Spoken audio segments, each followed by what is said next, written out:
911, what's your emergency? 911, what's your emergency? Be advised, Car 4 has control of the pursuit. Proceed with caution.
Hello, everyone.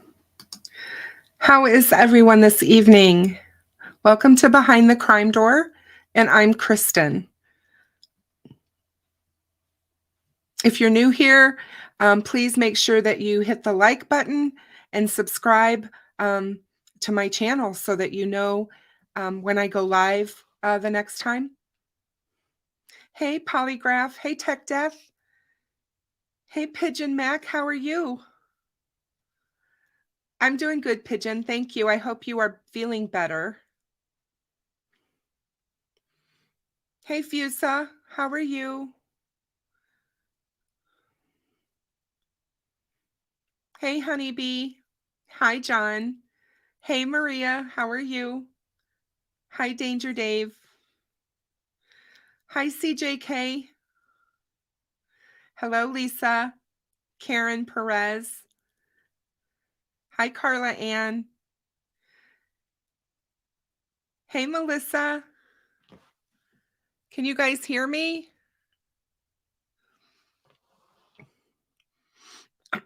Hi, Carol.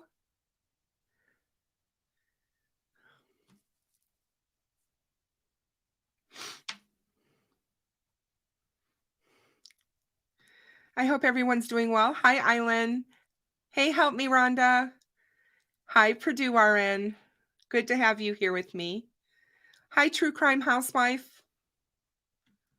Hi, Kathy Y.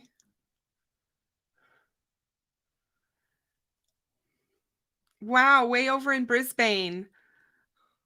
Awesome. Yeah, Lisa, HCC is with me this evening. He is waiting backstage. Hey, GonZo, how are you, my friend? Oh, GonZo, so glad to see you, my dear. Thank you so much. Hi, little daisies. He's with me and he's waiting backstage, and I was just gonna do a quick update, and then I'm gonna get him on with us. We're gonna have a good show tonight. I always enjoy when he's here with us.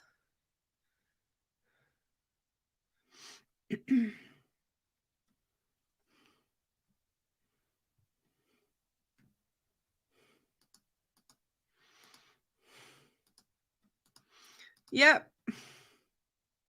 All right, guys. So without further ado, I am going to bring Hoosier on with us. And everyone, please make him feel welcome. Everybody knows how we run the chat here. Be respectful. It's okay to have differences of opinion as long as everyone remains respectful. We do not bash other channels. We also, or creators, and we also do not absolutely blame victims or bash families. So those are the rules here amongst some other ones. But anyway, hey, Paris, how are you?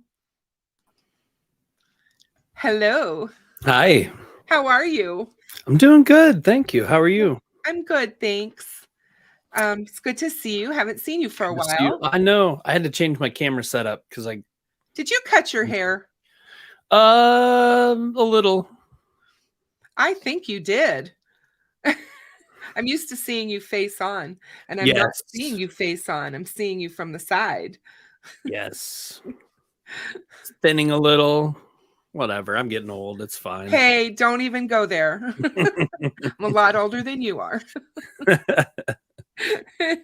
But I get it. I understand.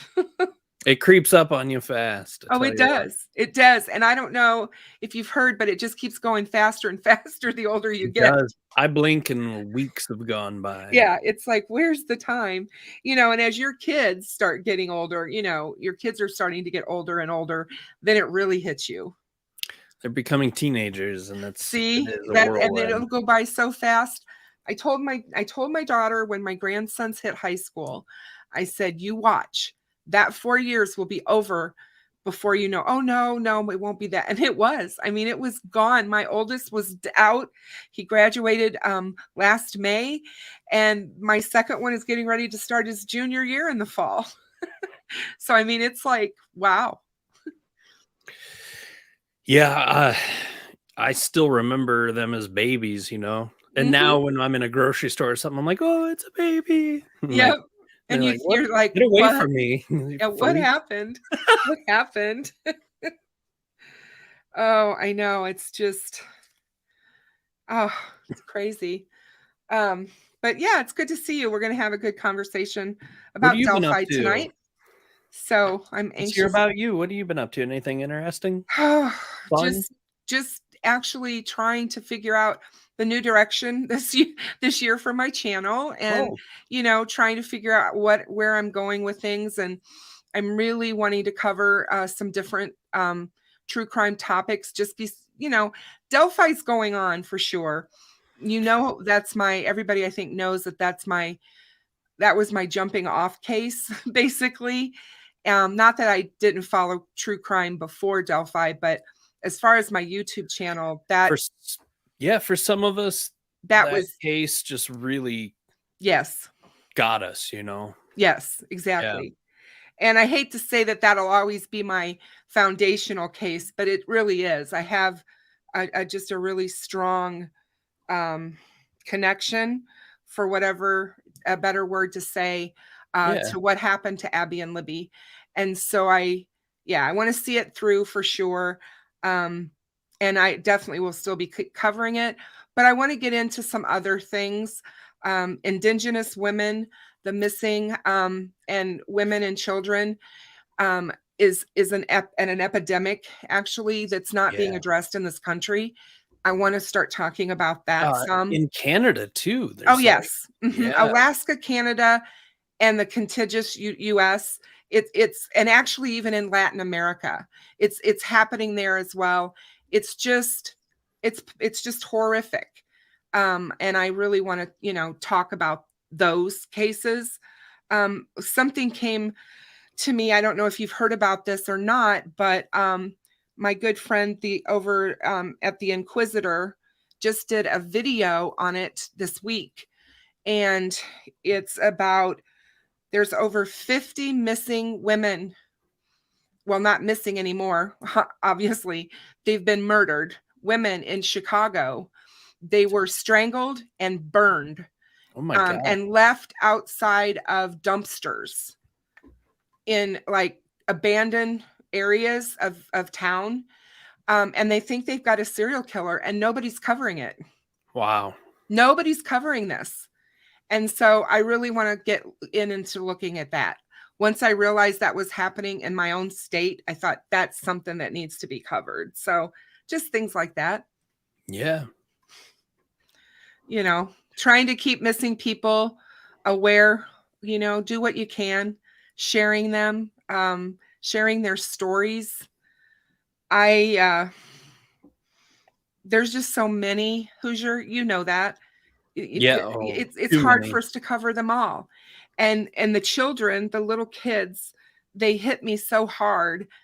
I was just talking to Maria about it the other day, how you kind of have to step back and take a breather a little bit, because some of those right at Christmas, those back-to-back cases where we had those missing children and then they were all found deceased, was really, really tough. Really tough. So yeah, that's kind of what I've been up to. Otherwise, everything is good. So I hope you're the same.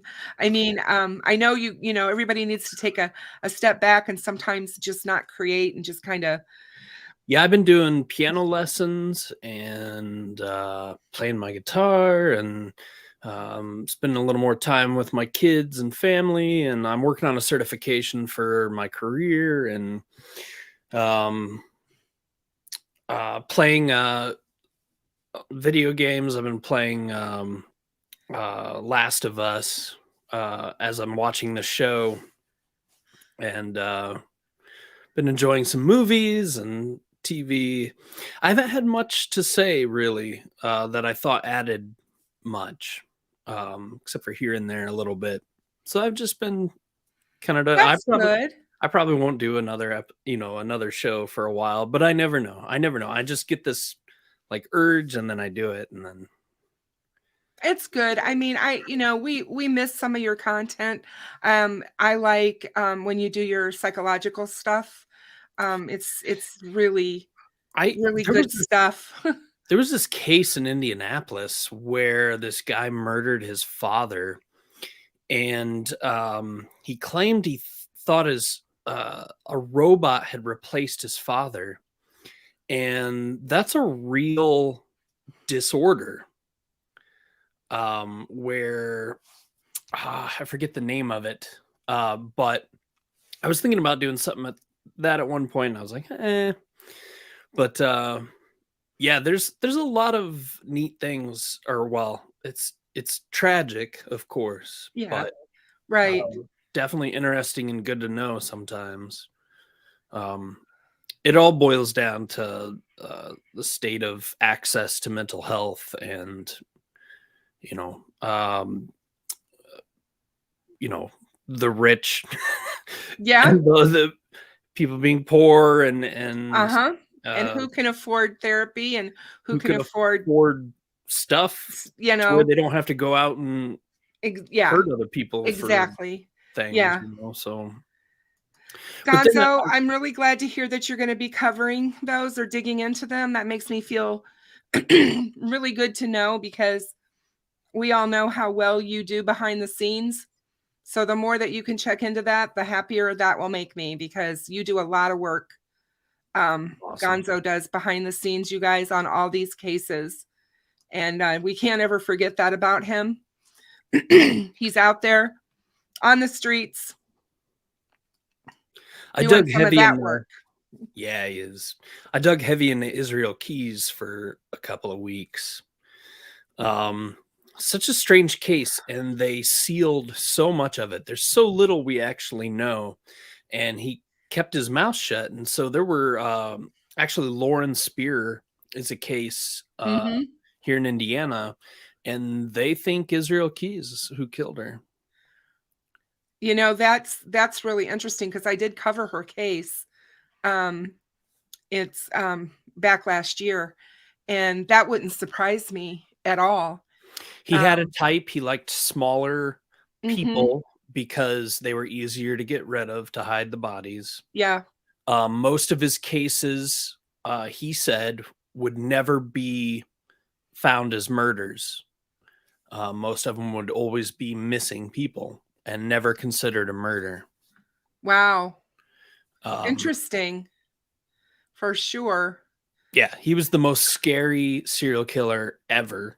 And I think that's why they've worked so hard to keep his case so under wraps.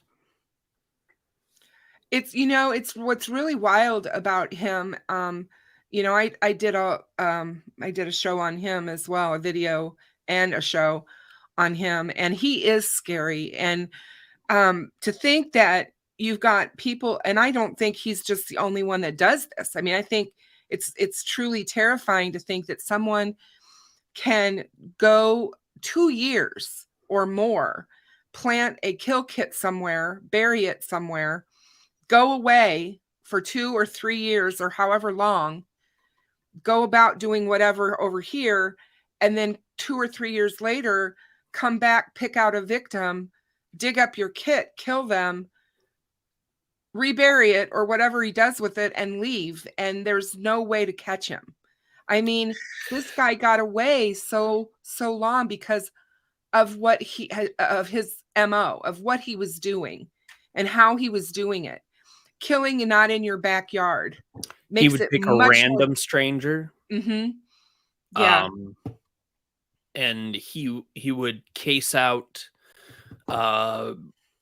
They think most of his victims were dumped in lakes, or even possibly buried like his kill kits. And so they may never find. Oh, yeah. They may never know how many people he actually was responsible for killing. I mean, I truly believe that.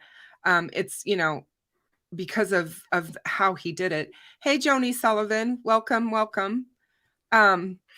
Hey, Steve, how are you? He's got a cup of coffee, a slice of cheesecake, and he's watching 2 people I greatly respect. Life awesome. is good. So many great people in your chat tonight. Awesome. Wish I could say hi to all of them individually, but hello. I know they're like all there. Well, they came out for you, so I saw somebody asking about a specific case a little bit earlier. The little girl in Tennessee. Oh, Summer Wells. Mm-hmm. The reason why I've never covered it is because I had conversations with the captain about that case, and he put out a great video, and it covered basically the ideas I had that he and I had discussed a little bit. I contributed a tiny bit or whatever, but and other than that, like, that community is worse than Delphi. Yeah, that's what I've heard. They are insane. When I first started doing or following true crime on YouTube, which it's been well over a year and a half, 2 years ago.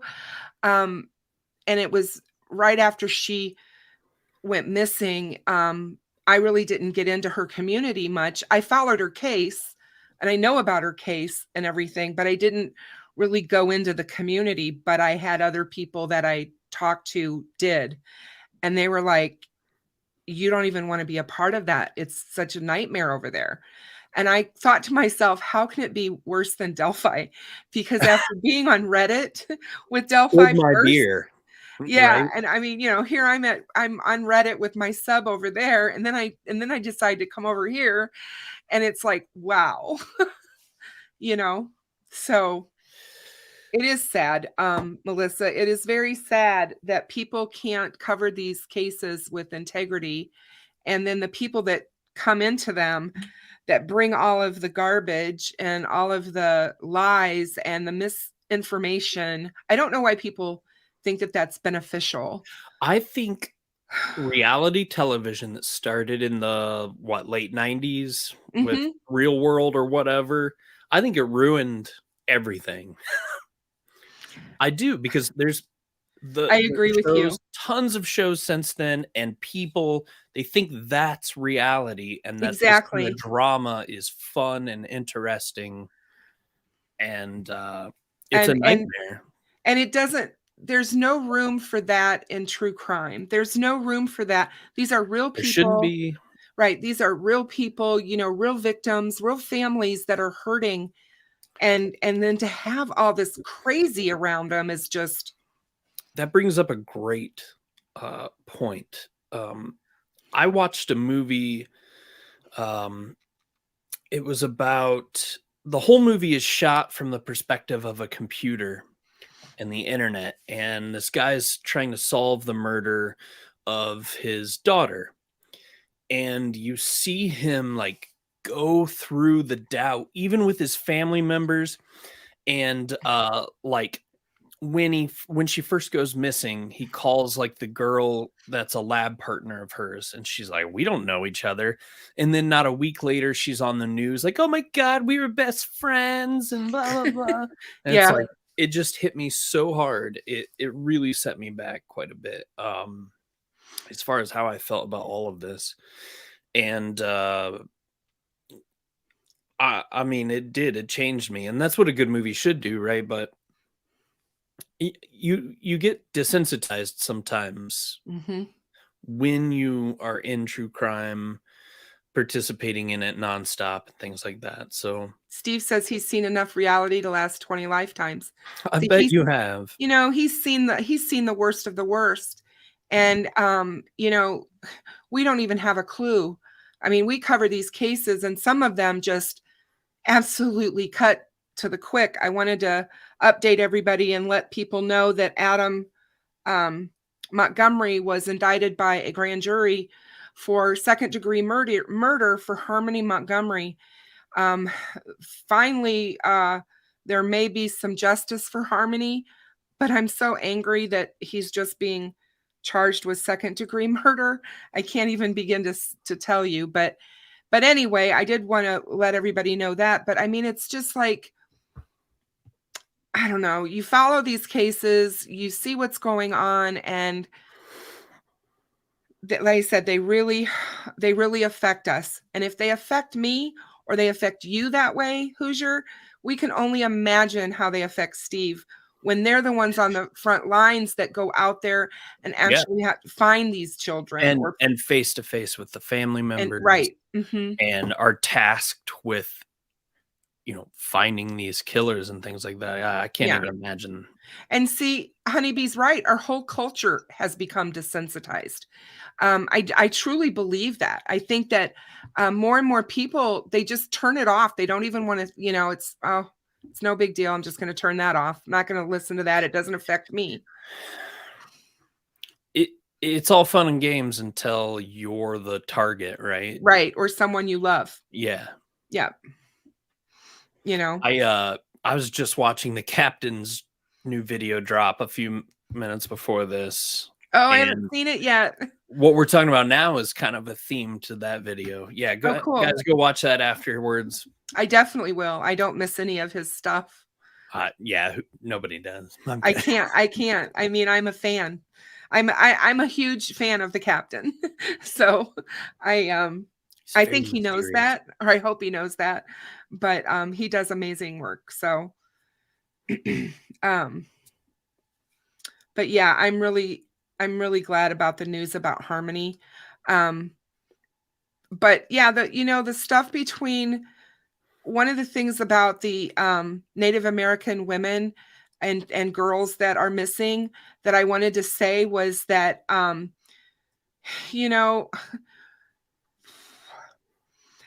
I hate how this sounds when I say this, but I hope everybody will understand. But the U.S. News and World Report put out a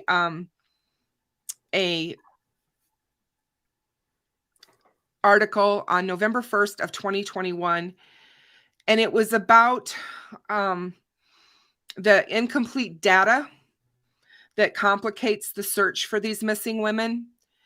And in the weeks after Gabby Petito went missing in September, the news media relentlessly covered her case. Activists were all over social media, began to draw attention to the issue they believed worthy of as much coverage. And it was the alarmingly high number of murdered and missing Native American women. No one knows for sure how many. Native American women and girls have gone missing in recent years. And that is what is heartbreaking, because nobody's keeping track. There's no data. But they believe that thousands is a safe estimate. And, you know, there's no reliable single source for this information.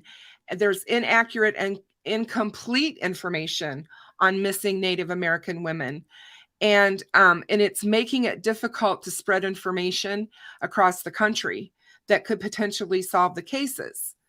And one of the things that I love about what Steve and Mrs. Steve are doing is how they're with Cyclops. You know, they've created this database all on their own, where they're going in state by state and listing all the missing children from those states, so that you can go in as an activist, whoever you are, covering, and you can find the information on these kids and their cases.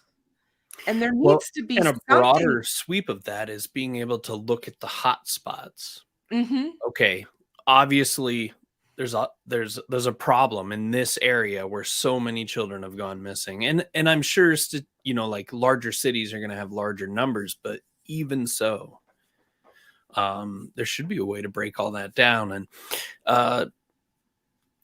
yeah, it's going to be awesome as it develops. Well, I check the website now and then. The U.S. News and World Report article, this is what they found, and this is what I thought was so disparaging. They found that while the National Crime Information Center, which is a criminal justice database available primarily to law enforcement agencies in this country, tallied nearly 6,000 reports of missing Native American women and girls in 2016, only 116 of those cases were ever logged into the National Missing and Unidentified Persons System, or NamUs database. How does that happen? Same way any minority is basically overlooked. The disparity between those two databases is troubling. Yeah. It's like they're falling through the cracks, and it's wrong. And we've got to do something to, you know what I mean, to fix it. It just has to be fixed, because you know what? I saw this on, I think it was on TikTok a couple of days ago, and or maybe it was on, maybe it wasn't, maybe it was the Inquisitor's video that he did, where somebody said, oh yes, it was, because it's about the 50 deceased females in Chicago, where they all have the similar, they've all been strangled, they've all been set on fire. So it looks like it's the same person doing this. If there were 50 dogs in your city or my city that had been killed or strangled and set on fire, you can hear the uproar that would be going around the community and all over television. What a good analogy. If it was dogs, we would be up in arms, but these are people and we're not. This may sound weird, but I like dogs better than humans. But your point is valid. No, I totally get where you're coming from, but you see what I mean? How that is just... what can be done? Obviously talking about it more, making people aware, sending letters to Congress people, maybe. I don't know. There's like, sometimes things take funding, and do the people with the funding even care? No. What news station, you know, the little blonde girls get the most coverage always. America's Sweetheart or whatever. Oh yeah, for sure. You know, one of the things that heartbreaking. Yeah. I'll answer questions, you guys, at the end of the show, so keep asking them, because I'm keeping track of them. And Hoosier and I'll go through questions at the end of the show, so we keep the flow going. But yeah, one of the things, I mean, I definitely think talking about it is a good thing, and definitely if we can contact our congressmen and senators and let them know that, you know, we need to do something about this, because a lot of these women are going missing off the reservations. They don't even live on the reservations anymore. They actually are living in our cities, and it's just.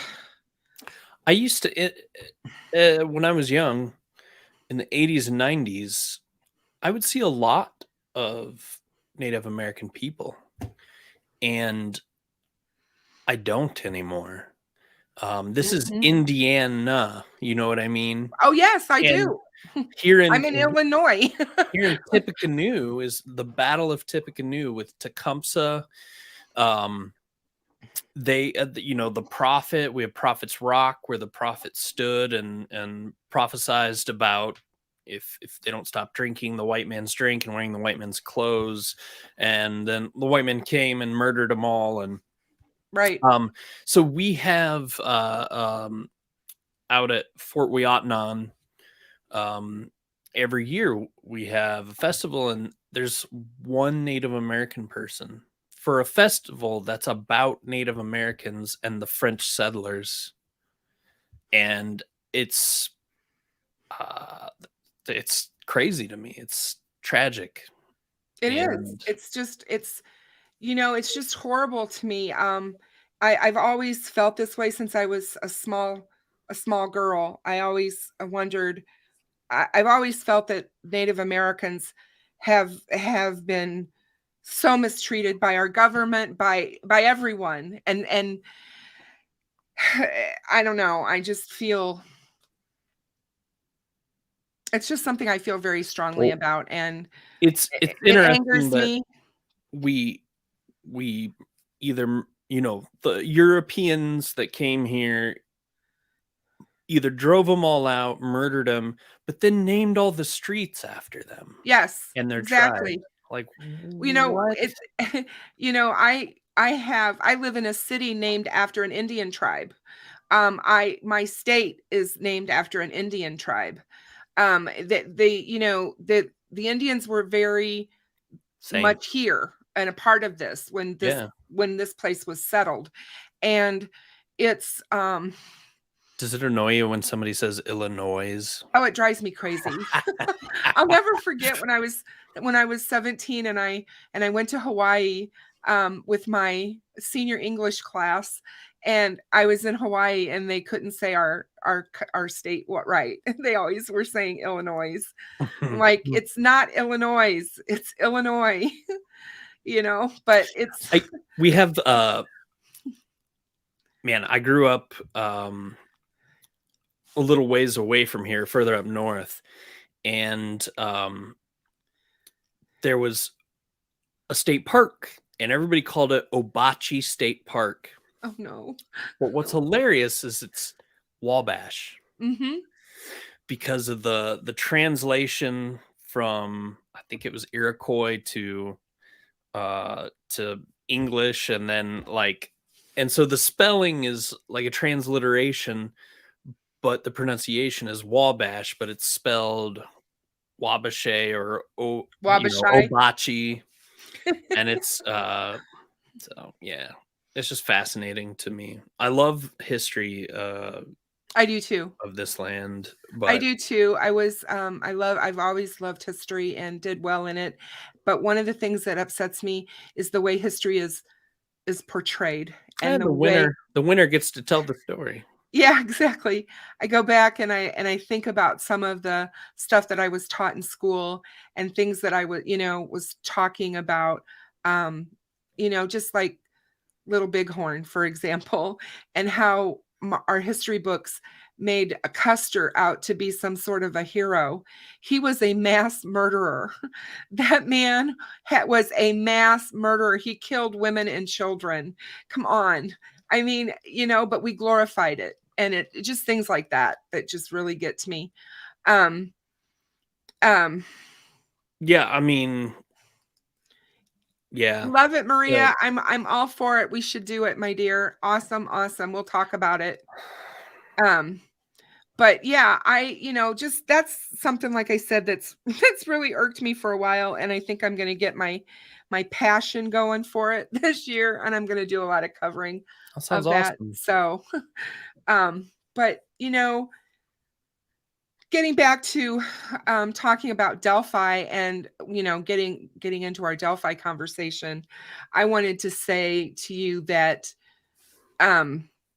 there's a lot of things that when we talk about some of these other cases and how they're covered, Delphi just comes out at me and pokes out at me, because I've now been on YouTube a year, and I have a lot of analytics that I can look at for the coverage that I've done, and my streaming and my videos. And I can't tell you how much Delphi blows up.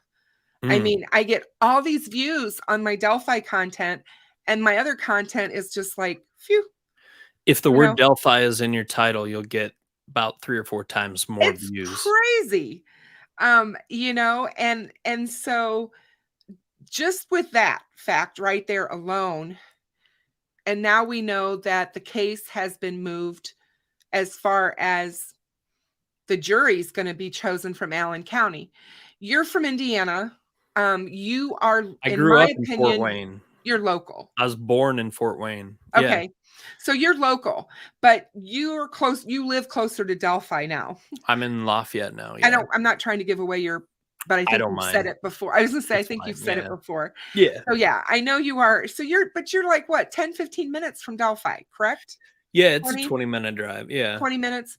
So you're not far, and you see and hear a lot, I'm sure, from locals and just people in general that talk about this case. Because be honest with me when I say this, the people in that region where you're at in Lafayette East, going east straight across the state, which would be pretty close to Fort Wayne, don't you believe that most everybody's heard about Delphi? Would you be surprised to find people that hadn't? Majority wise, No. when we're talking. I wouldn't, honestly. I'm sure a lot of people have heard of it, but might not know anything about it in Fort Wayne. It depends on what part of town they pull people from. What part. Allen County does have a lot of country surrounding. Fort Wayne is massive, and the surrounding cities that basically are satellites, like literally driving from Fort Wayne, you're still in the city, but now they call it a different city, like Decatur and things like that. But I think it's feasible, but what I worry about, man, I don't know. I had a conversation yesterday, and then my show last night, and I'm thinking a lot about jury selection and like the pool they pull from, and then they don't want the smartest people. No, they don't necessarily want informed people. Like, there's a strategy behind picking. Very much so. They pay these, and they pay them. They have actual people that they can go pay. I don't know if this defense will do it, because but people who have paying defense that can pay for their defense can actually get people. That is their job, to select juries. There is a whole psychology behind it about who you want, how many of them you want, and how many of these do you want on your jury. So it even comes down to not even facts, but like convincing or swaying the jury. Mm-hmm. That's really all that's happening. It's not about facts.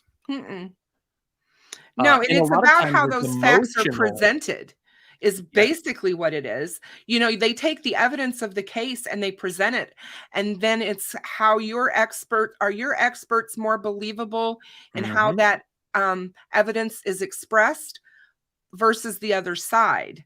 And I think that's what comes into play sometimes. And I think you could find an expert, like say you sent evidence off to multiple experts, and the one that comes back with the results you want, you're going to call them to the stand for for your sure. side. You're for sure, because you're going to find experts that will speak against a lot of things or for a lot of things. I mean, they're not going to always agree. They're humans, just like everybody else. In And ballistics, a lot of times it comes down to the phrase "in my professional opinion," yeah, and that frightens me. right. But I think this is what when I look at Delphi and I look at the evidence, and I know that they have a lot more evidence than we've seen. Are you sure? Yes, I'm absolutely positive in that. They do not, I have never in my life heard of a case where they would put their entire case in an affidavit. They're not going to do that. No.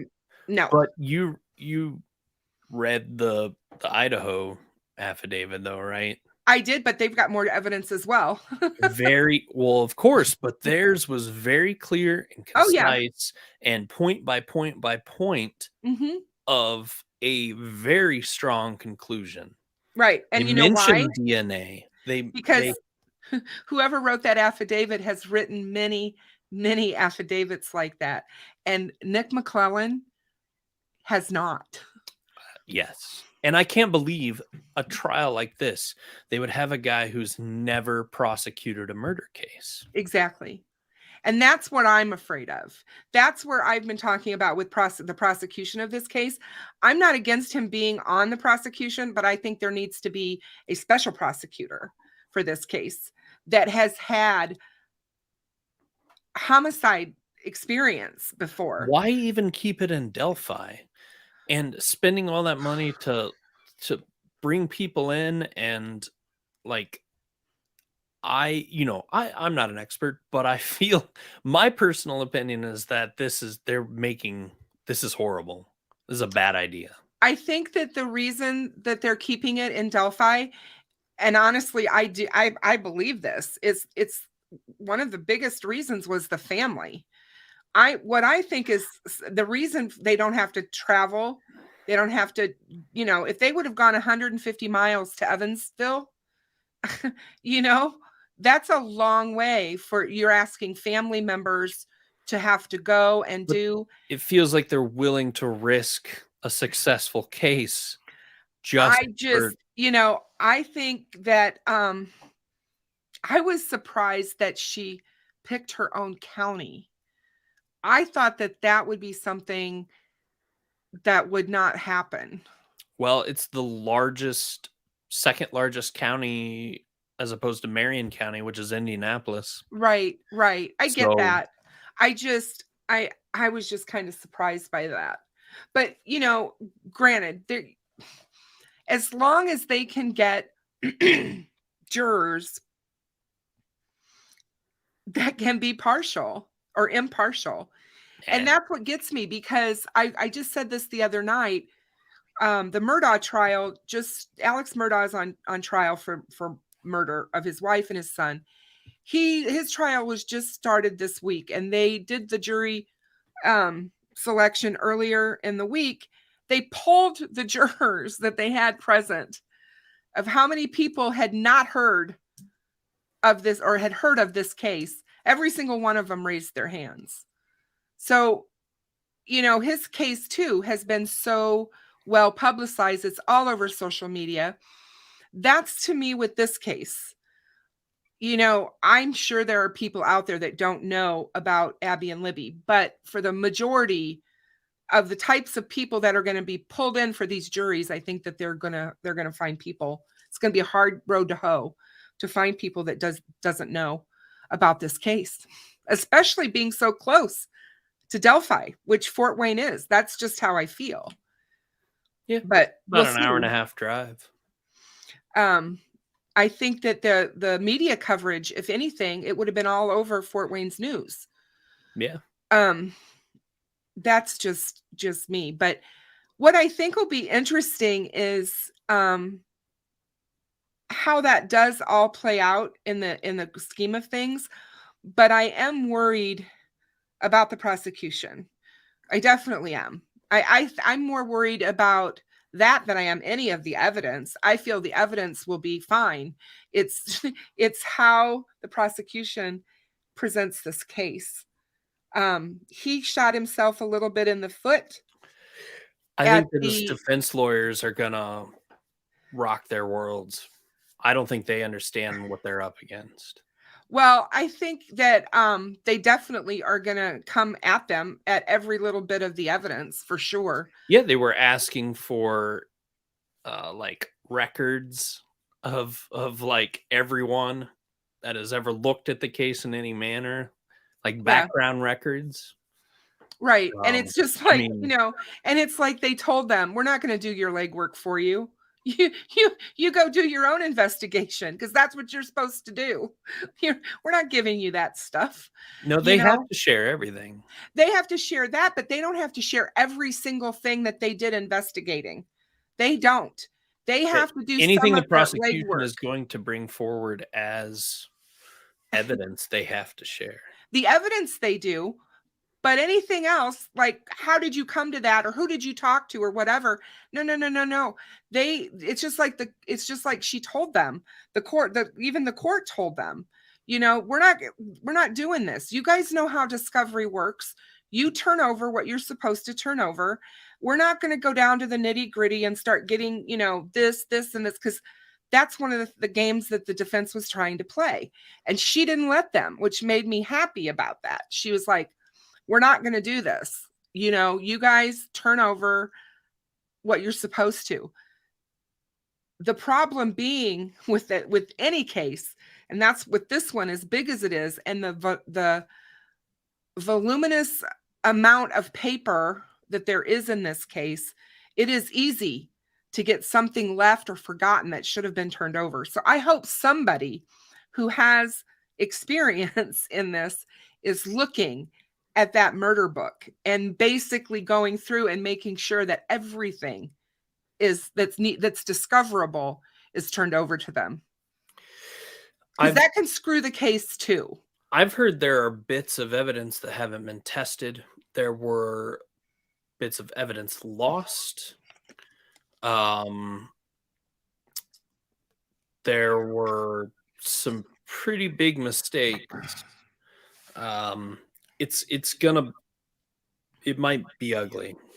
I don't know. I don't think it's not Richard Allen. That's not what I'm trying to say. I'm just saying, like, oh, I firmly, absolutely believe it's him. he I mean, just deserves from what I've a lot. seen. I mean, we don't know. We don't know. We know so little evidence, right? It's like anybody who's going to put themselves, he did it. He put himself there like he was innocent, though. No, right? he didn't. I think so. Oh, To me, really? it sounds like who goes Hoosier? Who what kind goes of on a bridge what kind of 70 feet criminal in the air goes to and look says, at "Yeah, I was fish?" there during the time"? No, I'm like that. Absolutely, I'm floored by that. I'm like, what were you doing out there? Oh, I was reading my stock portfolio. Everybody Maybe does you were. that, you know, out on the trail. And 70 feet in the air, I'm watching fish. No, you weren't. You were catfishing, all right, but you weren't catfishing fish in a. You can in a see creek. fish from that bridge I'm in just the like, water. You can see them. probably in the summer, but not in February. Well, the next day, I do know the next day, it was very muddy. The water was from the helicopter footage, but we don't know what it looked like the day before. All I know is from when Allie and I did all of our stuff this past summer, when we were looking at the water table and all of that, and it was very fast moving. The creek was. So what do you think was so important in the PCA that they tried to keep it sealed?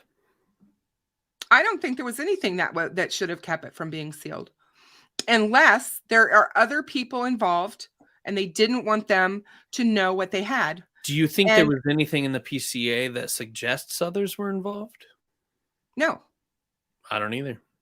At this point in time, in my gut of guts, I feel this is a This is a lone wolf. I think it was dangerous to openly, in the very first court date, say others were involved.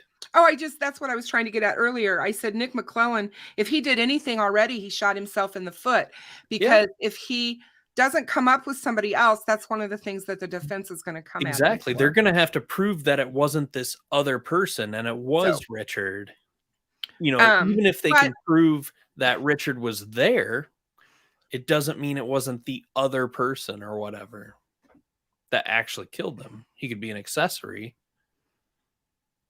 depending on what strength of evidence they have. I think that Can it's going to be very hard for Richard Allen to explain, I never, ever, ever let anyone have my gun. I don't loan it out. Nobody has access to it to me. How the hell did your unspent shell casing get between two dead teenage girls it's questionable that in an area where you placed yourself?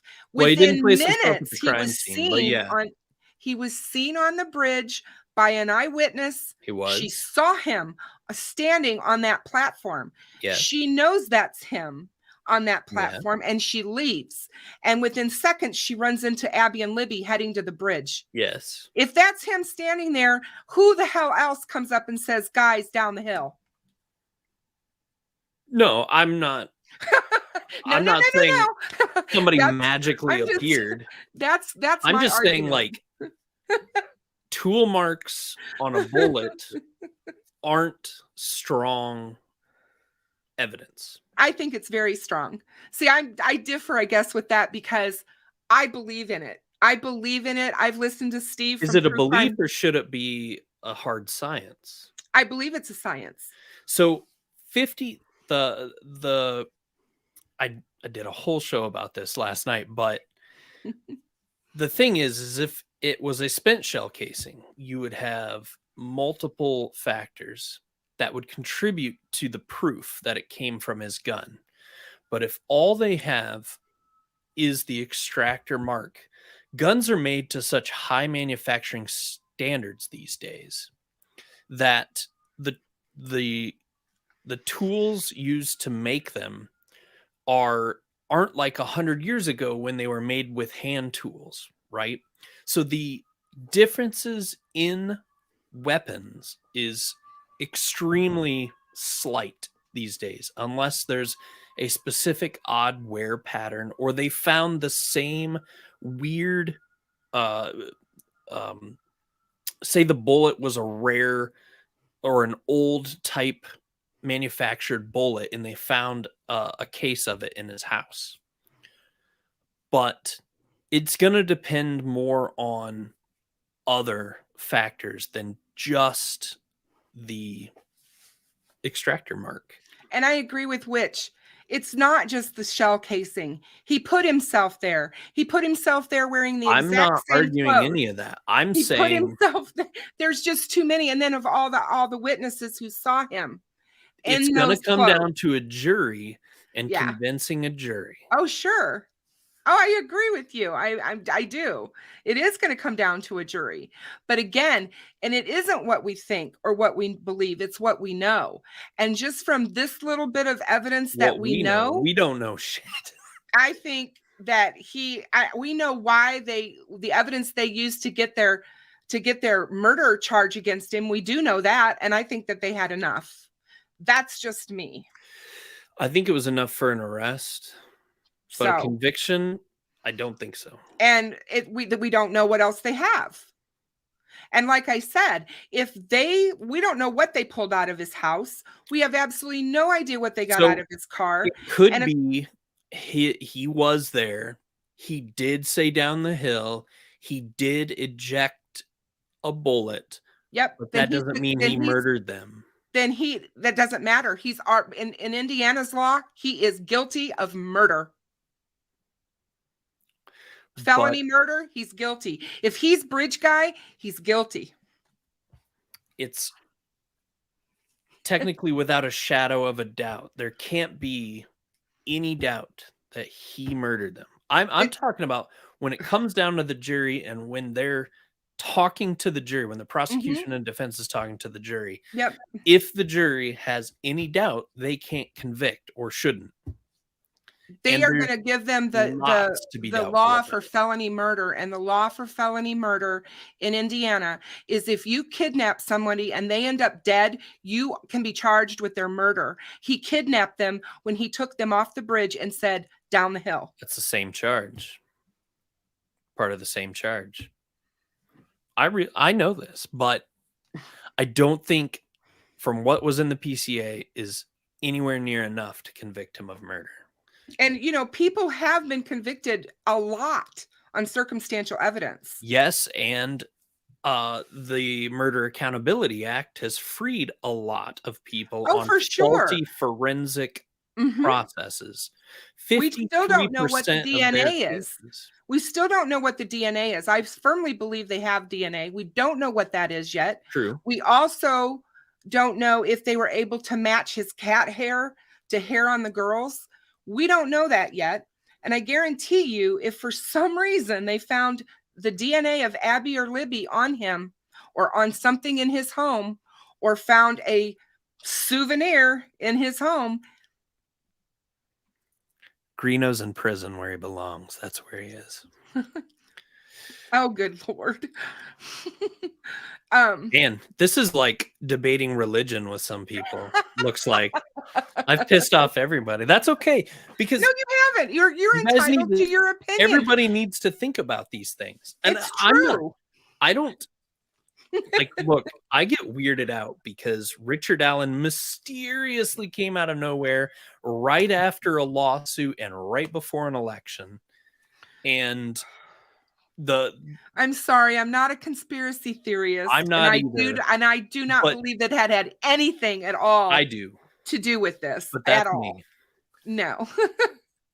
That's fine. But I You don't have definitely to. think that it's interesting that all the people who still believe the Kleins are guilty, I and don't think they're involved at all. I don't either. But I'm just like, there's But still yeah, a huge people will amount of argue people. the Kleins till they're blue in the face. A good friend of mine all the time. Yeah, they still think like- that, and there's people that still think that Ron Logan Is the bridge guy. Is bridge Yeah. guy. So It's not. He's not. I'm sorry. I'm okay with saying I don't know who bridge guy is. It's blurry. Yeah, it looks like Richard Allen, but it Mhm. also kind of looks like Ron Logan. It doesn't look like a Klein to me, but maybe a little. It's too blurry. It's gonna have to be like people lined up along a wall and the witnesses coming out and saying, yeah, it's that guy. That's who I saw. Right. You know, they're right. going to need that kind of thing, pointing to in court, a witness on a stand.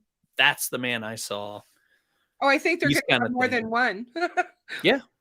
I really do. I think they're going to have at least 3 or 4, and if not more. And plus they also have the video footage of him arriving. They know where he parked. He even admitted to parking at the CPS building. We know the police Yeah. were looking for a vehicle. What kind of a murderer would do that? What What kind of a killer would be like, yeah, I parked there. That I was on the bridge. I saw 3 witnesses. Was he wearing a black coat, a blue Did you ever coat? believe the killer parked at the CBS building? Yeah, I don't know. I did. I mean, So why would another killer besides but they Ron? never came out and said they thought it was the killer. They asked about the driver of a vehicle that was Why parked do you think they wanted to know about that car? Because it was the only car they couldn't put because somebody they couldn't with. identify. Exactly. They couldn't put somebody with that car. All the other cars were Yeah. accounted for that day, but that Well, they one, had 3 different descriptions that we know of that Well, vehicle. you're gonna get that. And like they said, with that particular car and it being black and it being sunny and the sunny that day, depending on how Yeah. they saw it, they could all, Purple, black. and Yeah. especially, I'm just Smart going to throw cars. this out there. If they're women don't know cars. I'm putting it out there. Majority of women do not know cars, makes or models. And it would be really easy for them to mistake it and say that it was something. PT Cruiser, no way.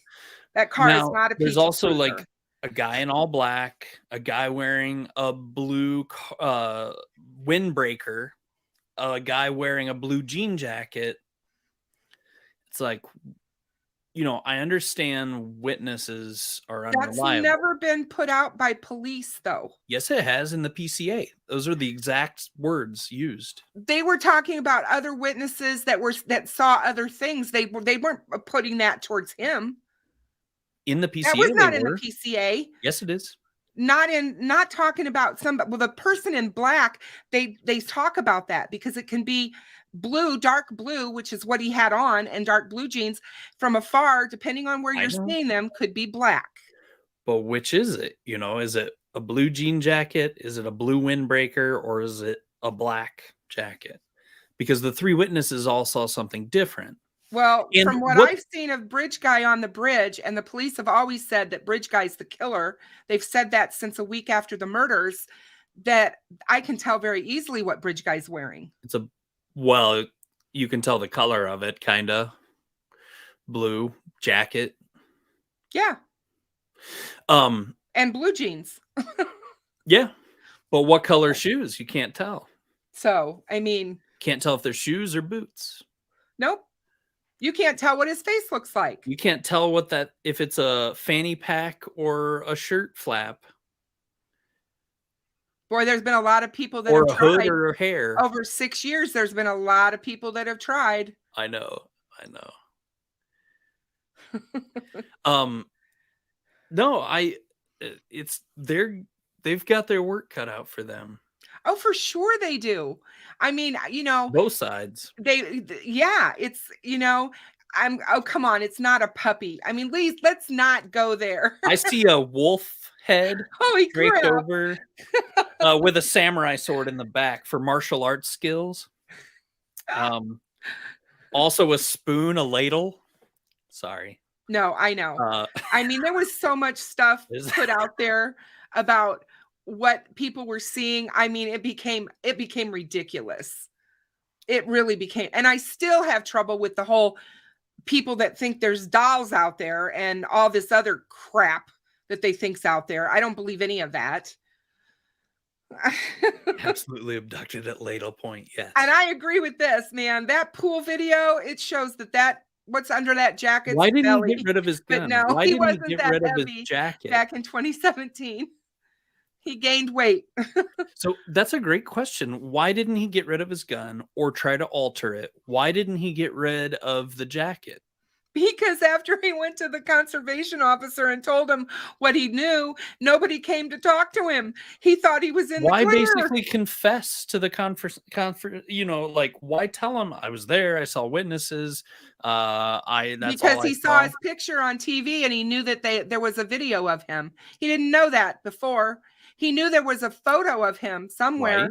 He got seen. That's why he went to the conservation officer. But why not throw away? Was he going to try to explain that was him and he was there, but he didn't see any? That's exactly what he did.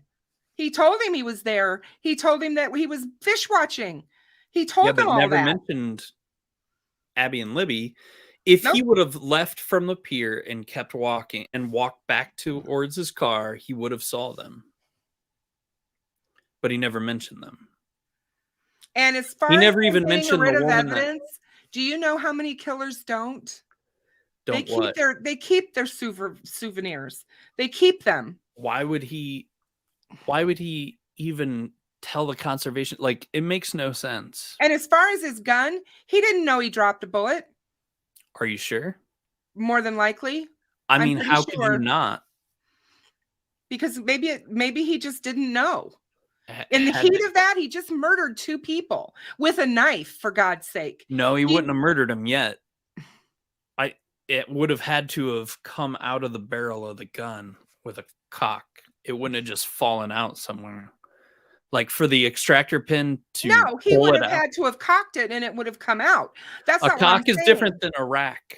Or whatever it was he did that makes it come out. He didn't shoot it. It did not come out the end of the barrel. It was already loaded the ejector into the barrel, and then he. But that's not the point. It. After all that shit happened, hadn't killed anybody yet. He is murdering them, reason. And after that had already happened, he could have either forgotten in the heat of the moment that was down there, or he couldn't have found it. Trying to I think he find spent an something, hour looking for it. why wouldn't he have? Because No, he no, no. knew there I were. think he did. Oh, I don't think he did. I think that I don't think he did at all. I think he was with the girls. He did what he wanted to do, or whatever the weird stuff he did with them was, to try to make it look what it wasn't, a I serial don't think it was killer. that. I don't think it was that much staged at all. I think he Um, moved him around looking for the bullet.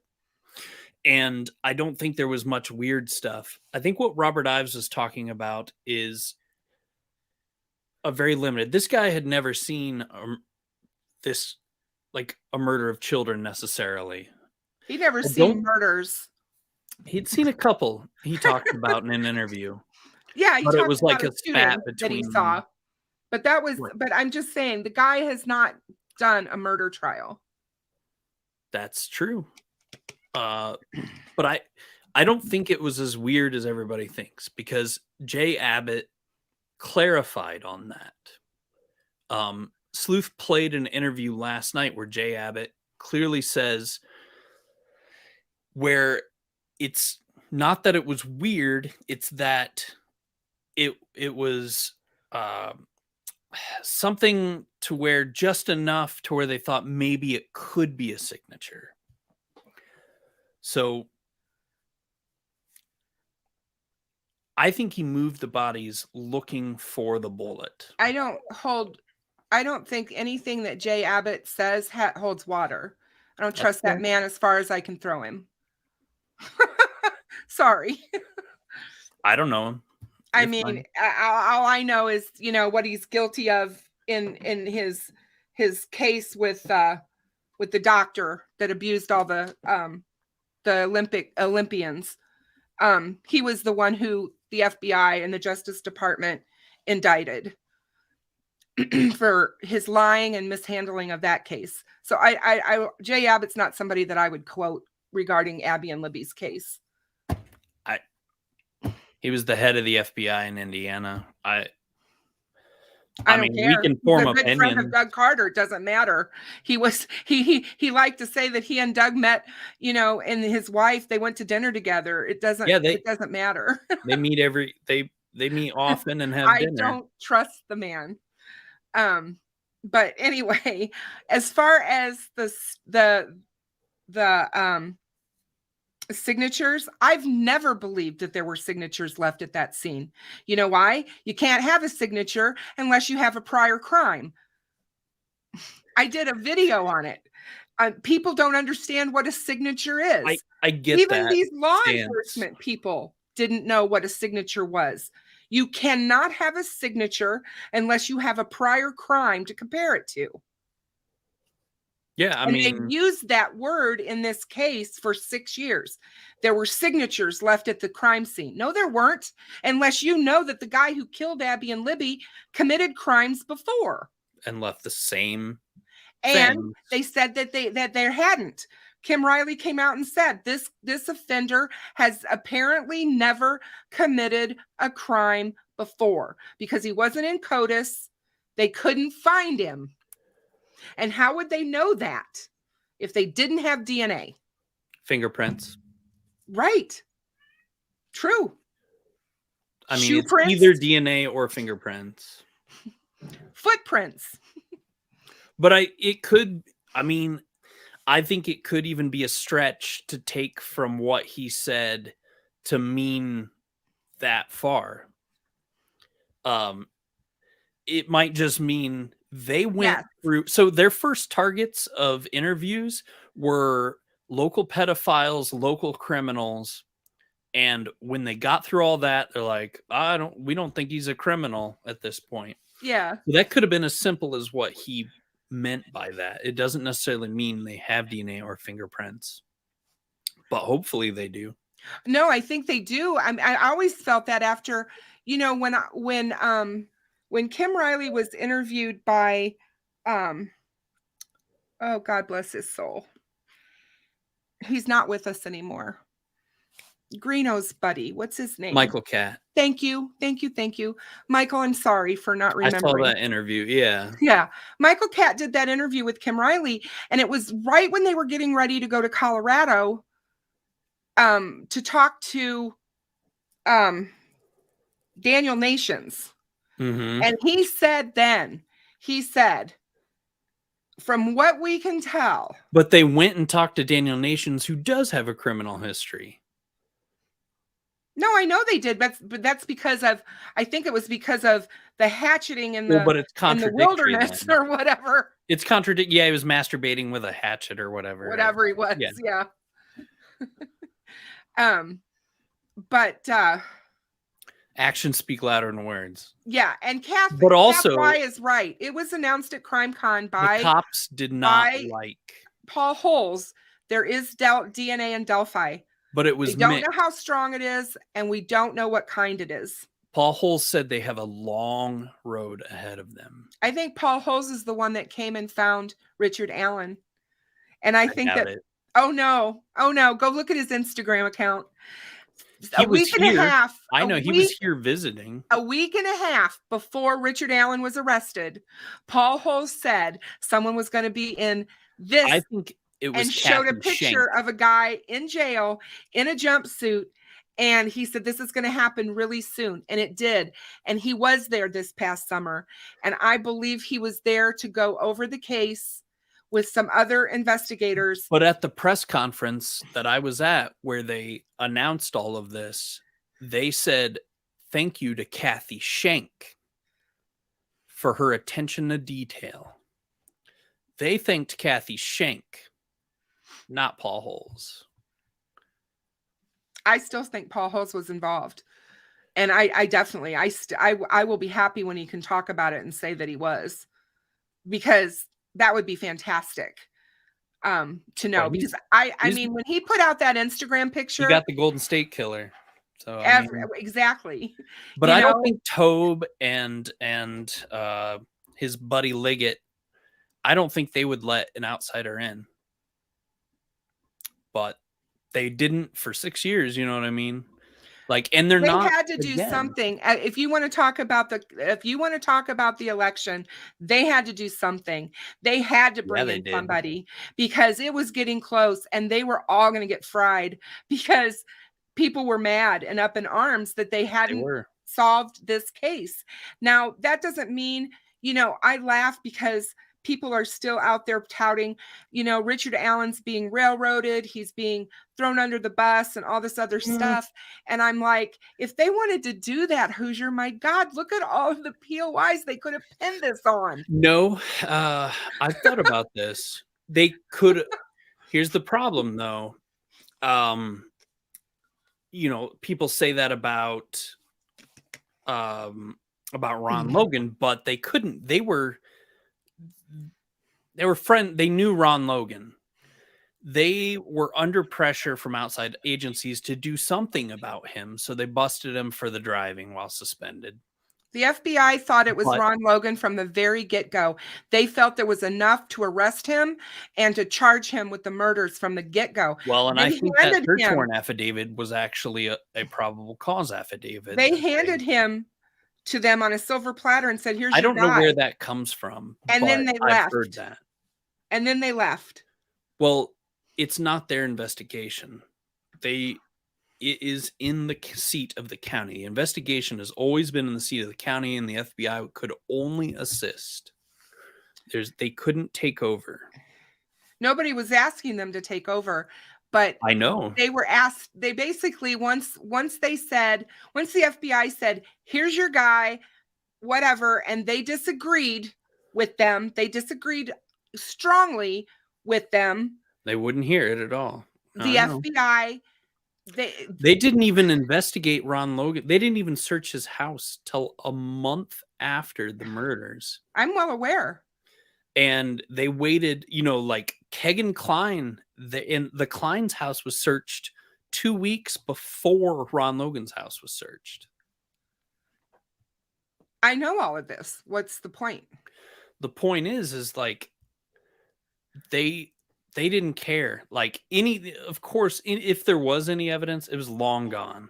That's what I'm telling you. They have not pinned this on anyone. Had they wanted to they pin it didn't. on someone, they would have pinned it on Ron Logan when the FBI handed him to them and said, here's your guy. I think there's reasons why they didn't want to, though. No. Yeah, there were that's definitely your reasons opinion. they didn't want to pin it on someone. They wanted to get the right person. I mean, maybe. But they had a guy admit he was there wearing the same stuff, parking at the location. What happened with that?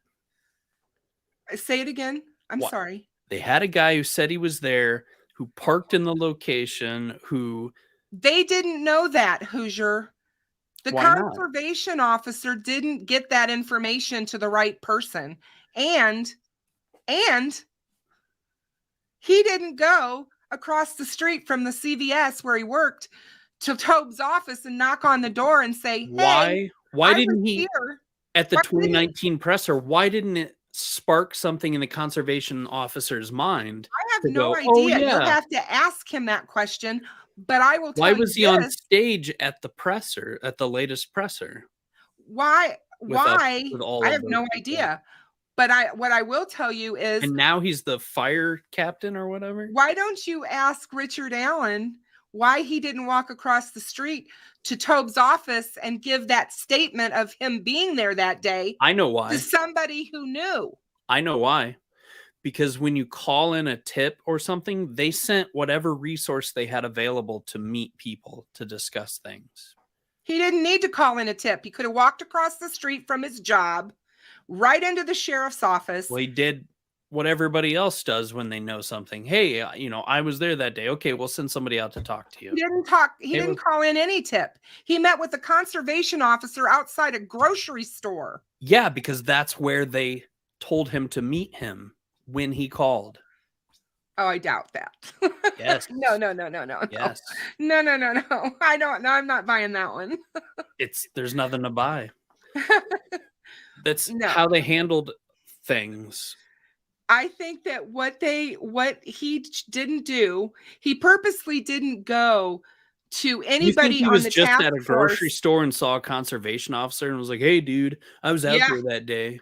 Yeah. No. Exactly. Come on. If they did send the conservation officer, whatever happened there he didn't think anything of it, or he thought, this is our local pharmacy guy. He was out there that day. No big deal. I'm going to take down his information. Here you go. 70,000 tips later. Why even tell the conservation officer then? What do you mean? I told you why he did it. Why? He saw his picture on TV. He knew. I thought that came out after he told the conservation. No, we don't know when he told him. That has never come out yet. I thought it was the 15th, and then it came out No, that is a lie. That is not anywhere ever been out there. Law enforcement hasn't told us when he talked to the conservation officer. We don't know that yet. That's information that we do not know. Okay. How soon he went. But I believe he saw himself and he was like, holy crap. She took a video of me. He didn't know that at that point in time. It is curious how all this time he hasn't been like, yeah, I was out there that day, to just random people in town or something. He did. He was talking to his pool buddies all the time. About it? About him being out there? Yeah, well, JC at the JC guy said he talked about the case all the time. But he never talked about him being out there. Well, that's what I'm saying. Why wouldn't he if he had already admitted he'd been out there? He shut up because he didn't want anybody to know.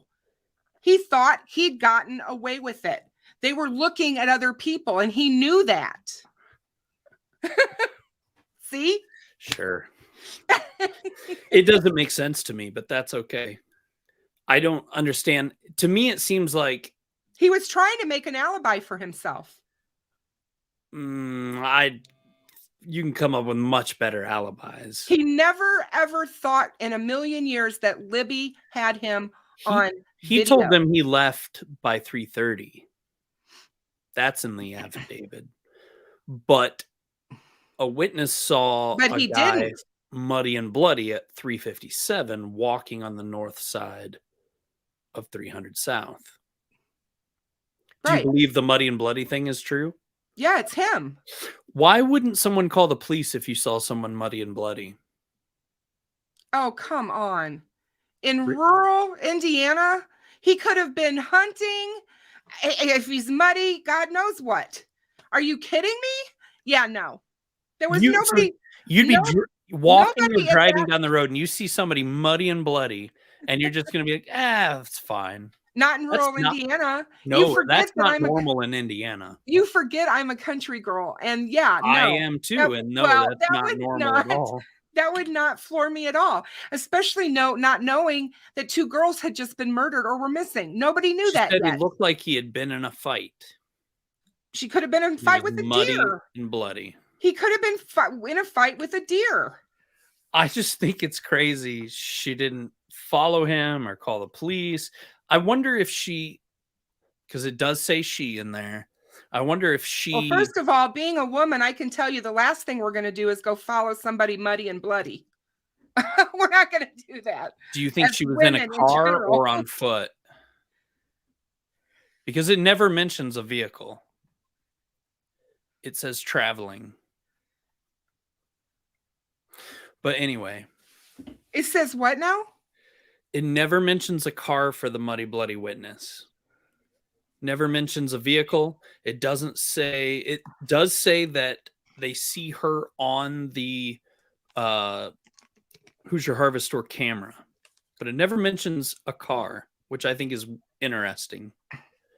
Well, there's, like I told you, they're not going to put all of their evidence in an affidavit. They're not going to do But that. every other witness, they say they see their vehicle leaving at this time on the Hoosier Harvest Store video. Yeah, there's a lot of I inconsistencies need one. in the PCA. Actually, I could use something a little bit stronger than a chai tea. I'm just kidding, Hoosier. You're all good. I'm total. I hope you're good with this. I'm not attacking you. No, I'm having a blast. This is not These are personal. great And just so you conversations. know, I was on the debate team in high school. I was a master debater in high school. Listen to you. I'm just trying. I'm not trying to come at you. I really am not. You're fine. But I these know are the you're kinds coming from a good place. these are the kinds of questions that are going to come in this trial. Yep. It's like these are the things that are going to come up, and these are the arguments that's going to be put to both sides. Yeah. Everybody seems to be enjoying it. Nobody's upset in chat. So I I guess really just hope they have DNA of either Richard or the girls that's in a place where it shouldn't be. I do too. And if they have that, if they have animal hair from one of his animals, and they can prove it, that is, I'm serious. On the body. If they find animal hair from his cats on those girls, that is damning. How do you explain that away? I was out exploring the woods the other day. Sorry. It's about reasonable doubt. It's not necessarily I don't find that how reasonable. Ridiculous or whatever. Yeah, but I'm sorry. Yeah, but you're not an average juror either. Okay. Hand selected. You know what I mean? They don't want smart people. They don't. They want impressionable people. Yeah. Who haven't heard of I am very curious, Digital, what the tentacles are as well. I will be actually very interested in finding out what those are. But at this point in time, in my gut, I believe he's a lone wolf. We just keep going month after month after month, and nobody else is being charged. Nobody else is being talked about. I just don't feel that if there is somebody else, they don't have enough to charge them. That's probably the problem. I would say there absolutely could be.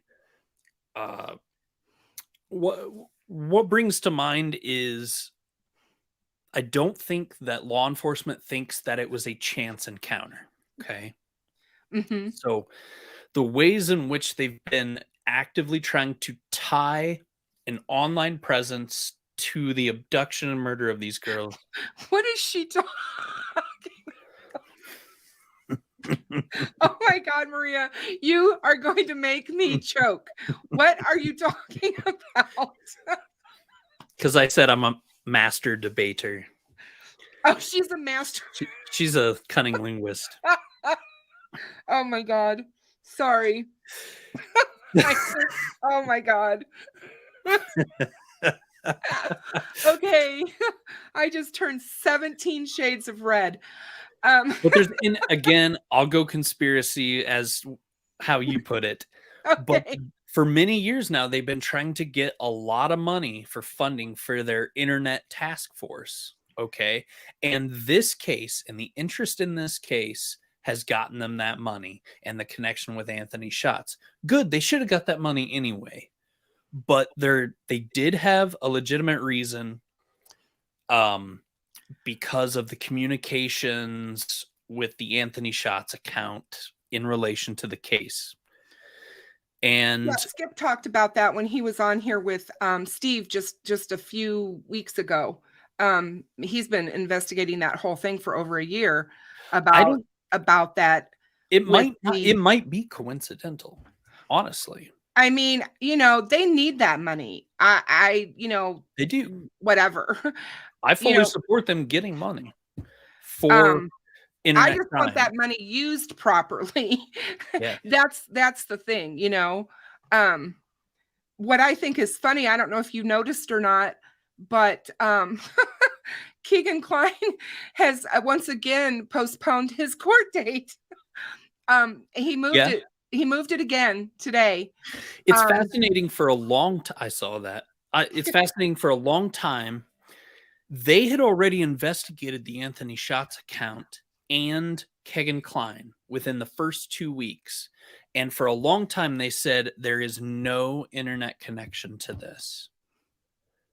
And then only in the 11th hour did they say, hey, we want to know if you've been in contact with the Anthony Schatz account. Use the Delphi tip line, which is so strange to me. And but whatever, it doesn't matter. No, I absolutely agree about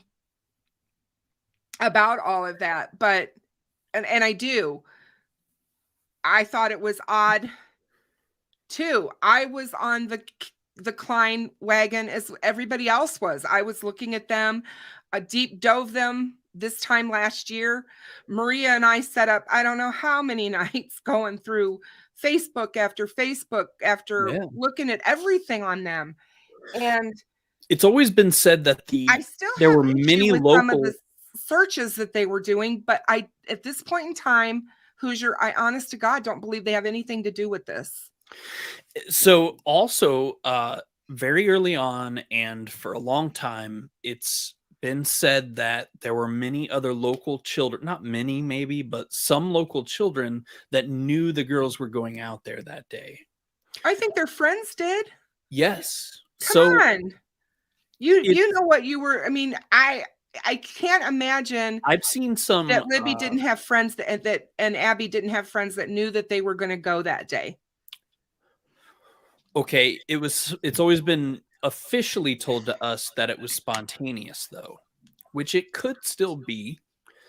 But I think that law enforcement does not think there's something that we're missing, maybe, to where law enforcement thinks that it had to be targeted, to where it couldn't be opportunistic.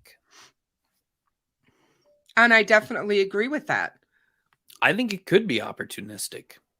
He was out there but see, one of the witnesses said he was walking with a purpose, like he was trying to get to that bridge in a hurry, which kind of is interesting to support the fact that perhaps it was premeditated for them to be the victims, or at least one of them. Because you'd be more leisurely if you're just out there to go look at fish and look at your phone with the stock ticker and enjoy nature. You're going to be leisurely. Nobody's going to describe you as walking with a purpose, especially at 5'7" and under. So, I'm just saying. No, I agree with you. I agree. I do. And looking at somebody and saying hi, and the look they give you creeps you out. Like, this is circumstantially, there's so much bad shit. That witness who saw him standing on platform 1 was creeped out by him. Yeah. She turned around and left. Wait. Are we? I don't think that's the same witness. I thought the witness that saw him and said hi, and he gave her a dirty look was Riley. I'm talking about the one that I'm talking about that was creeped out by him for sure. Was the woman who went? I don't know who towards that the bridge and saw him on the platform. The first platform, saw him. Yeah, she felt weirded out by him, turned and left. Have you spoken to her? It's in the thing. They said she was uncomfortable and she turned and left. She decided not to go out on the bridge. She turned around, left, walked past the girls, and went on to her car. And they have her on camera leaving. Mm-hmm. So they know that at what time she saw him, what time she said she left. And that was just minutes later when he would have encountered the girls. And that's the thing that gets me.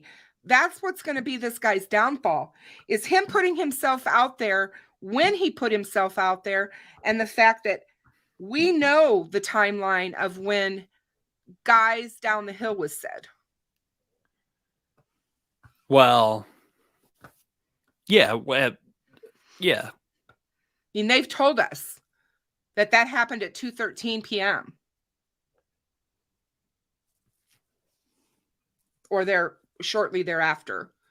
Sometimes it says approximately. But yeah. And so okay, so what's up with the PCA giving a later time for when they were dropped off than anybody's ever said before? I mean, I think they can compare it to the video from the Hoosier Harvest store, so they're going to get a more accurate time of that. Yes. So, car clocks are off sometimes, phone clocks, memory, there's all kinds of things. And like I said, I think that, they were going, we were going off of for 5.5 years. We were going off of Becky Patty's timeline. We were going off of what Kelsey told us as far as timeline. And we have to remember that Kelsey was a traumatized teenager. And it's not going to be down to the minute when you're trying to remember things either, because she called her boyfriend while she was sitting there. She watched the girls walk until the trail. So there's a few minutes or a couple minutes or whatever. So yeah, I mean, absolutely. Yeah. And I think that's where that discrepancy, as far as what we always thought the time was versus what it really was, is that's where I think that comes from. And I know that there's a lot of questions still. I know there's a lot of things that are still left unanswered. But I think, how does a dude that small move a 200-pound body? I that's one of my, I previewed that last night as a teaser for today's video, so we better bring that up. All I can tell you is that my father always told me from the time I was a little girl, it is not the size of the dog in the fight. And just the size of the fight and the dog or whatever. Right. And what he meant by that is it doesn't mean just because you're a short guy, you're not strong. Adrenaline. But he was a pharmacy tech. He wasn't like I said, though, I think when you look at Richard Allen back then, he had some upper body muscular body to him. He wasn't some waif out there running around at Richard Allen 140 pounds. No, Richard Allen. Yeah. I mean, he was a pharmacy tech. He wasn't lifting weights. He sat around and drank beer and smoked cigarettes. Well, maybe. But adrenaline can do a lot of weight after the murders. He gained a lot of weight. He changed his appearance. I've seen a video of him Oh, you think so? He was thinner in 2017, in February of He was 2017. very thin in November of 2016. We have him on video playing pool at the pool hall. I've seen that video. He's not that thin. Yes, he is. He's a Look big. at that video He's a compared big to beer belly, and not that one. The one you're thinking of, you're not thinking of the right one then, because the one is where he's dancing and he's singing with his wife asked him to sing. okay. So you I haven't seen that I don't video know. then. Not He that one. is very thin there compared to what he looks like in the one I just showed the other night. Is There it he has true a beer he belly. ended up in a mental institution shortly after the murders? That's what the rumor is, but nobody has Nobody can been able to confirm. prove any of that. Those are all rumors. What I can tell you is if you go through and look at his photographs, he drastically changed his appearance. He shaved his hair down to where it was almost completely off. He grew this long, scraggly goatee looking thing. I mean, you go look at his pictures. Hold on a second. I've got one I'll pull up here and show you. So I looked up the part you said that the woman that saw him on the First platform. Read what it says. It says, I want to read this. Investigators spoke with Blank, who advised she was on the trails February 13th, 2017. Video from the Hoosier Harvest Store captured Blank's vehicle traveling eastbound at 1:46 p.m. toward the entrance across from the Mears farm. Blank advised she saw 4 juvenile females walking on the bridge over Old State Road 25 as she was driving underneath on her way to park. Blank advised there were no other cars parked across from the Mears farm when she parked. She advised she walked to the Monon High Bridge and observed a male matching the one from victim 2's video. She described the male she saw as a white male wearing blue jeans and a blue jean jacket. She advised he was standing on the first platform of the Monon High Bridge, approximately 50 feet from her. She advised she turned around at the bridge and continued her walk. She advised approximately halfway between the bridge and the parking area across from the Mears farm, she passed 2 girls walking toward Monon High Bridge. She advised she believed the girls were victim 1 and victim 2. Video from the Hoosier Harvest Store shows at 1:49 p.m. a white car matching vehicle traveling away from the entrance across from the Mears farm. Blank advised she finished her walk and saw no other adults other than the male on the bridge. Her vehicle seen on the Hoosier Harvest Store video at 2:14 p.m. leaving westbound from the trails. Blank advised when she was leaving, she noted a vehicle was parked in an odd manner at the old Child Protective Services building. She said it was not odd for vehicles to be parked there, but she noticed it was odd because of the manner it was parked. Backed in near the building, investigators received a tip from Blank in which he stated, so that's a different switches. So basically, she doesn't say anything about how he made her feel is the only thing I wanted to clarify with reading all of that. It was the first witness, the girls, the teenager that saw him that said hi to him, that said about he creeped her out. Hold on a second. I'm still trying to pull up this picture. It's not a big deal or anything. Because I really do want to show you how much he changed his look after the murders. Because I think that is huge. Yeah, I want to see this. But I'm trying to figure out a way to do this to where I can get his wife off of here. But do you think bridge guy in the video is chubby? Was he skinny or was he chubby? I don't think he was. I think he looks just like the build of Richard Allen at the time. That's exactly what I think he looks like. Give me a sec. Hold on. You can keep talking about something.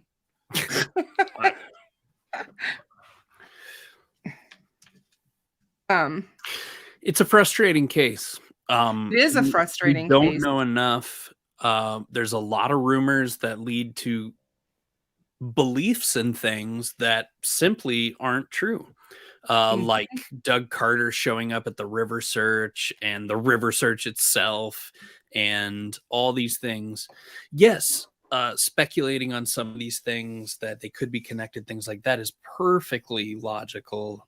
But I remember when there was a big break in the case and they were going to arrest Tony Klein and there were cops on the highway and all, and it was all bullshit. And the internet, sometimes things we think we know get twisted by simply because they're said somewhere on the internet and then we take them in and we remember wrong. And I hope they have the right guy. I hope they're able to convict without a doubt. I hope they catch anyone that's potentially involved. And I hope this family gets some damn peace from people on the internet and from the justice that comes with it. And oh, I do too. I mean, it's been a long time coming, and they've had to all put up with so much. But I also hope there, yeah, absolutely. I also hope there's some accountability for what happened in this case, to why it took 6 years when it could have only taken a couple months or something, if that's really a thing at all. Yeah, I think we'll find out. Now, there's a picture of him, and this is how much he has changed his appearance. You look at him in so this he's got picture, a beer belly.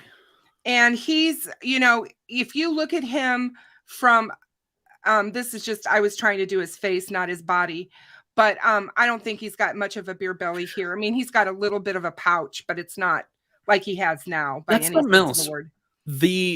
You look at his face in this picture, and to me, he matches Bridge Guy. He looks like Bridge Guy. And even though we can't see, even though you can't see his face on the bridge, the very first thing when I saw this guy's photo, which was this picture that was sent to me upon his arrest, I was like, holy crap, that's the first. I've heard that about 50 other people, not from you, but like every time somebody came on the news, oh my God, that's the guy. You know what I mean? It was just, I mean, it's almost instantaneous. And my daughter, who follows the case, but she's not huge into it as I am. I mean, she's followed it. I sent her that picture of him that day, and she said the same thing. But I think again, it's why they were saying the dude had reddish brown hair when the best witness they have clearly said gray with a little bit of brown. I think all that stuff's going to come out in the court. I think there was a lot of misinformation put out there. I also believe that it's very possible that they were listening to other people, and they were taking other people's eyewitness account and accounts or whatever. People can see things differently. What may be considered blonde haired to one person might be light brown to another. It's all speculative or subjective. I mean, in that, when you're talking about eyewitness stuff, and so I don't hold much weight on his height. I don't hold much weight on any of that stuff, and I think that's why we saw all that stuff removed, because there was so much going on out there a year ago. I mean, it was like when the FBI finally said, you know what, we're pulling that off of our poster. The FBI didn't. As far as I know, Indiana made them pull it off after waiting. I don't think Indiana can make them do anything, but I do think that they came to a realization that there was such craziness going on online, and I think Frank is correct here. Police were trying to keep the person that was responsible for this, thinking that they were looking for somebody besides them. To me, that would imply they knew who it was, and I don't think they've had a clue until even though you don't know who it is, you don't want the person responsible. So you don't actually want help from the public then? You still don't know. Hey, we're asking the public for help, but here's completely wrong stuff. You don't ever want the person that you're looking for to know what you have. They had plenty of stuff to keep back other than the red hair. I just, you know, there's nobody that's got red hair. I know. That's The in Kleins don't have red hair. no. Nobody had red hair because nobody saw anybody with red hair. If you look at my hair, and you can see how dark my hair is. If you see me in the sun, my hair looks red. I have a red tint to my brown hair. Me too. So, well, I can see you're red. It's in your beard. It was an odd thing to throw in. I don't think they're that smart. I don't think they're throwing. People give too much credit to these local law enforcement officers who've never had a murder like this before. They're not the BAU or whatever, you know what I mean? They're not the BAU, but they're also not the Keystone Cops that everybody likes to make them out to be. Yeah, they are. No, they're not. I've heard. Yeah, they Tobe, really are. Maybe Tobe, maybe, but even Tobe's him in charge of Delphi. I just of the Delphi case. It's his case. Not All anymore. Things go through him. Well, that's true. Now it's Liggett and his chief deputy, Tobe. I just I think that yeah, and that's another thing. Not blue eyes, but he has blue eyes. Yep. So it's like, I don't know. Yep.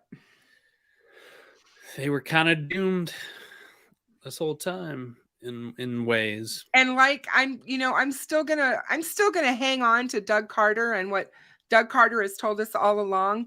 Doug Carter said, give me a minute because I can't wait to tell you what we know and when we knew it and why we've done what we've done. There's a story to tell out there. We have to be patient and wait to hear it. I heard I have a recording of Burston talking about how there were trail cameras that they never looked at, that they never took the cards from or even looked at out there. And there's like the belt, you guys have seen the picture of the belt probably by now that was under the bridge. They never got that tested. They lost a fingerprint that was on one of the girls' foreheads. There was a box of... See, none of that stuff, that to me is all... Yeah. Just stuff. I don't believe that stuff. You don't need to. I believe it because I know where it came from. I know who says it. The reason I don't believe it is because I've not heard it from law. Not in the news. I'm just saying when I do, then I'll believe it. Because I've also heard it in the Reddit subs. I've heard it in other places. And there's been so much misinformation put out there that I just don't.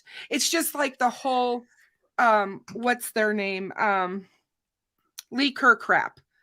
I'm sorry. Well, that was all garbage. Yeah. Believe any of that yet? Predator. You still hanging on to that? I mean, none of it. But do you remember how many people did, Hoosier? At the time, it was the thing. Everybody was hanging on to what Lee Kerr said. I mean, even the news gets stuff. Okay, how about this? A credible news source or supposed credible came out and said it was a ring and Ron Logan was involved and the Kleins were all involved. And even Gray Hughes went on and was like, yeah, I guess it could be. And like, there was this whole thing. And then you have all these people that are like, so even the news isn't credible. We've even had officers tell us one thing and then we find out later that's not even true. And then, so that's the difficulty with all of this is we don't know. It's the difficulty being observers. And neither did they. It's difficulty being observers and not being on the investigation.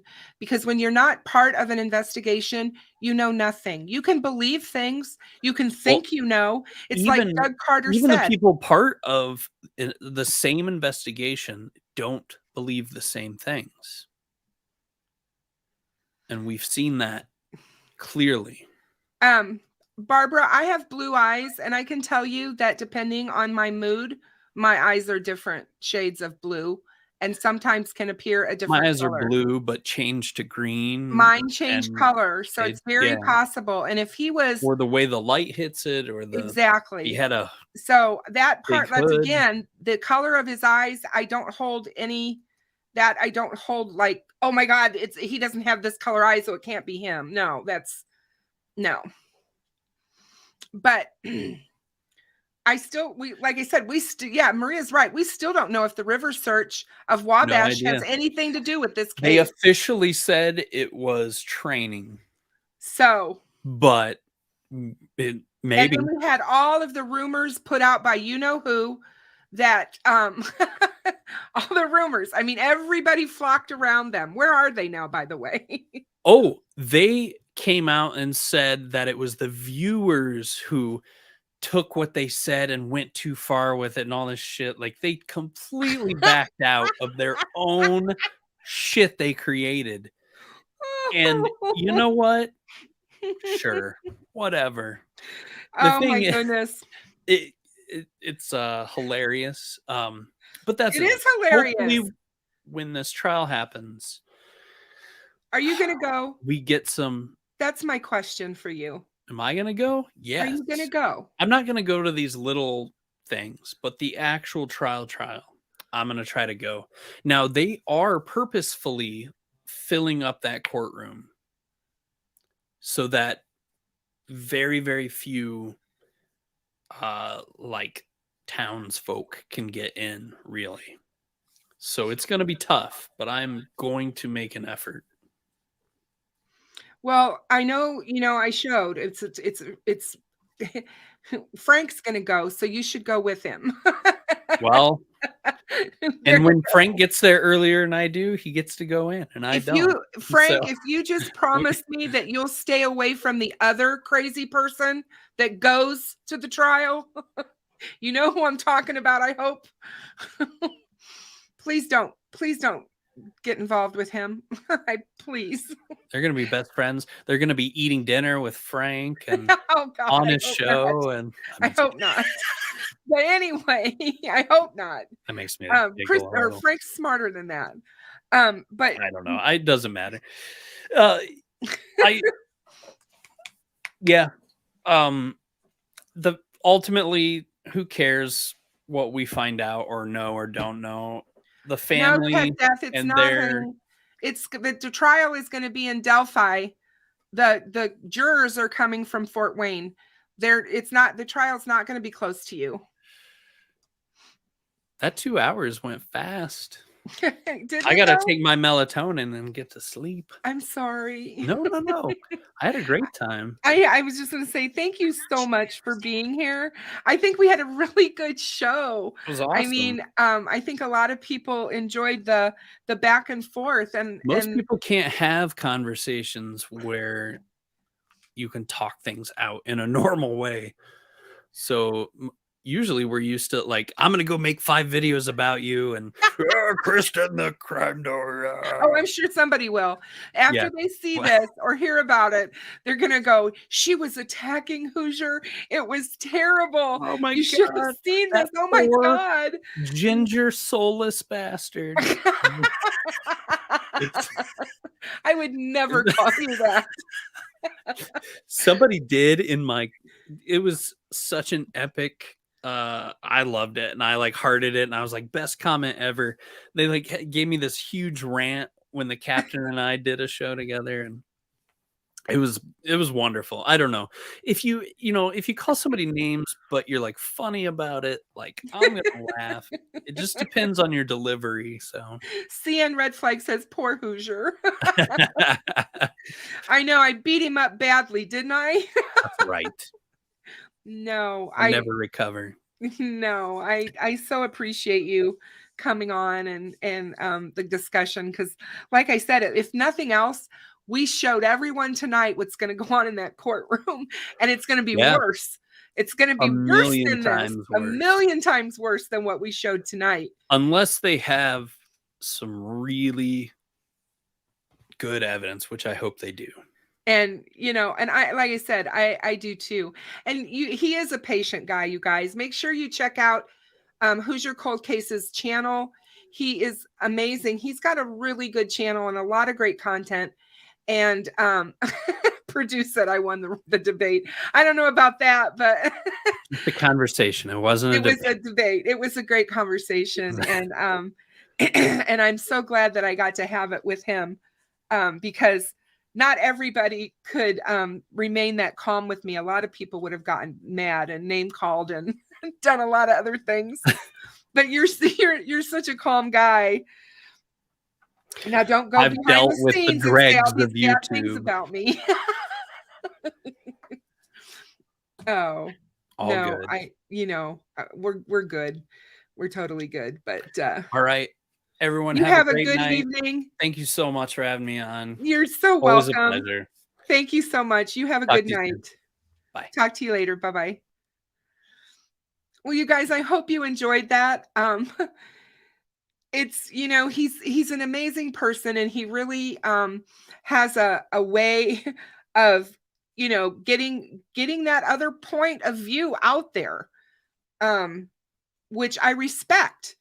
I so respect that, because we all have difference of opinions, and we're entitled to those, and we have to treat each other with respect when we have them. And he brings up so many good points on what the prosecution is going to have to show, what the prosecution is going to be up against, the questions that he has in his mind.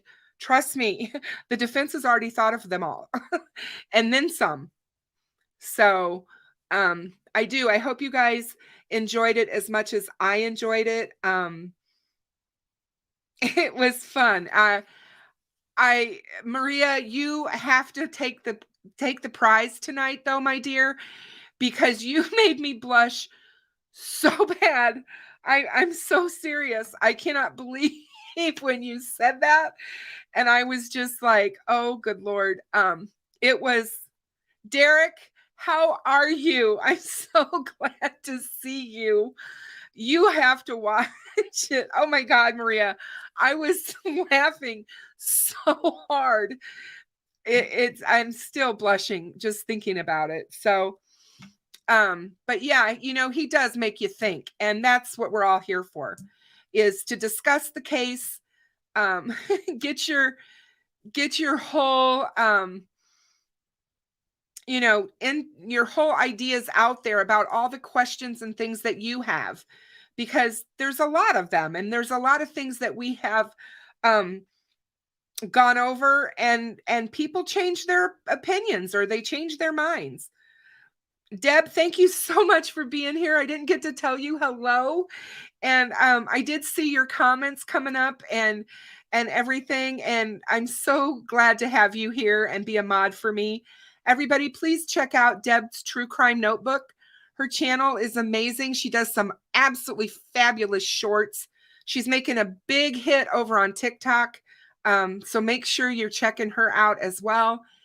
True Crime Maria has a wonderful channel. If you guys have not been to hers, make sure you check her out as well. Of course, everybody knows Frank Meister has his channel. Excuse me. So make sure that you head over to their channel as well. You guys, I had a really good time. And Tech Death, thank you for your music contribution to my channel. I love you, and your outro is amazing. I will see you guys all on Saturday night. I hope everyone has a great rest of your week. And thank you so much for being here. Please make sure you subscribe and hit the like button on your way out. And you guys take care. I will talk to you soon.